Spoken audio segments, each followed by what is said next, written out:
अगर आप भी चाहते हैं बिट्टू मलंगिया इंटरटेनमेंट का ऑडियो वीडियो सबसे पहले आप तक पहुंचे, तो लाल बटन को दबाकर चैनल को सब्सक्राइब करें और बेल आइकन दबाना ना भूलें।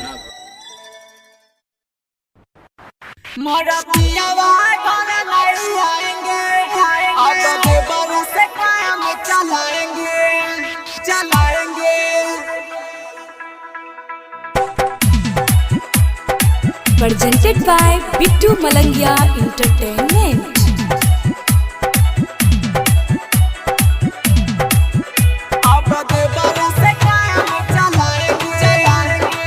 Star digital recording studio Dalsinghsarai. 2020 के जार लागे खीस के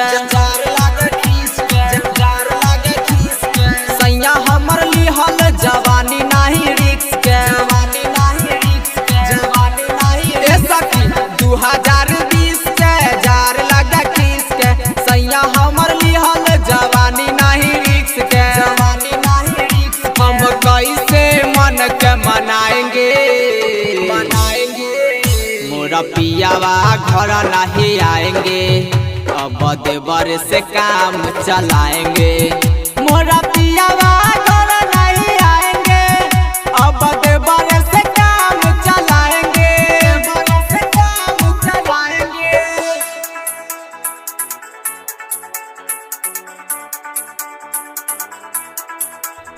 डीजे बिट्टू मलंगिया, डीजे बिट्टू मलंगिया, मधुबनी।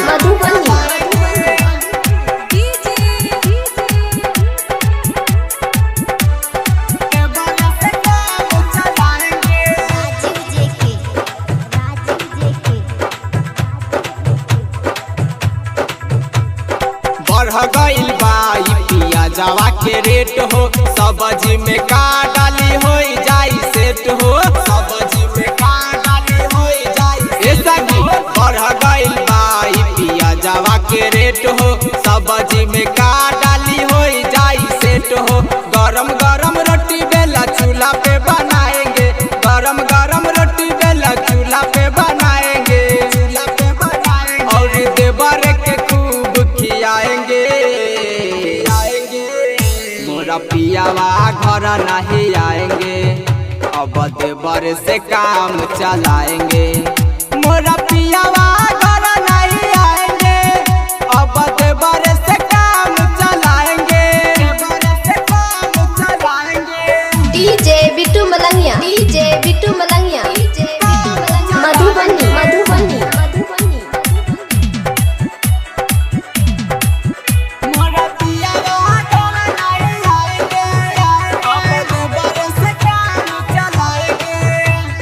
गवाना करा के सैया लाइल हमके घरे, राज सकाश संग चल गले बारे। गवाना करा के सैया लाइल हमके घरे, धीरज राहुल संग चल गले बारे। केतनो करी फोन हम ना उठाएंगे, केतनो करी फोन हम ना उठाएंगे। अमरजीत साजन को सताएंगे। मोरा पियावा घर नहीं आएंगे, अब देवर से काम चलाएंगे। मोरा पियावा घर नहीं आएंगे, अब देवर से काम चलाएंगे।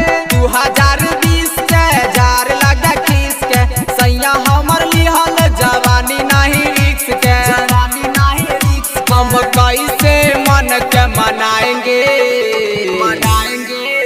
मोरा पियावा घर नहीं आएंगे, अब देवर से काम चलाएंगे। मोरा पियावा घर नहीं आएंगे, अब देवर से काम चलाएंगे। Presented by Bittu Malangiya Entertainment.